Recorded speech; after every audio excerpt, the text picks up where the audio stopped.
High সবাইকে, কেমন আছো তোমরা সবাই? আশা করছি সবাই ভীষণ ভালো আছো। চলো আজ অনেক দিন পর আবার তোমাদের সাথে আমার একটা কাজের ব্লগ শেয়ার করি। আশা করি এতক্ষণে তোমরা সবাই বুঝতে পেরে গেছো আমি আজ কোথায় এসেছি। হ্যাঁ, আজ আমি সরমাদের স্টুডিওতে এসেছি। বেশ কিছুক্ষণ ওয়েট করে থাকার পর আমার মেকআপ আর্টিস্টটা চলে আসে, আর লাঞ্চের আগে আমার লুকও অলমোস্ট ডান। চলো এবার লাঞ্চটা করে নেওয়া যাক। লাঞ্চটা কমপ্লিট করে ঝটপট আমি বসে পড়েছি বাদবাকি কাজটা কমপ্লিট করতে। আর এই ছিল আমার সেদিনের ফাইনাল লুক।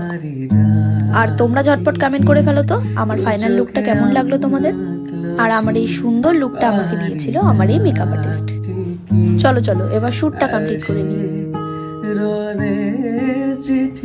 আমার শ্যুটও কমপ্লিট, আর এই দেখো আমি বেরিয়েও পড়েছি। এত তাড়াতাড়ি শ্যুট কমপ্লিট হয়ে গেলে কার না ভালো লাগে বলো, তাই একটু আনন্দও হচ্ছিল। চলো এবার বাড়ি ফেরা যাক। দেখা হচ্ছে নতুন কোনো ভিডিওতে। ভিডিওটা ভালো লাগলে একটা লাইক, শেয়ার আর সাবস্ক্রাইব করে দিও।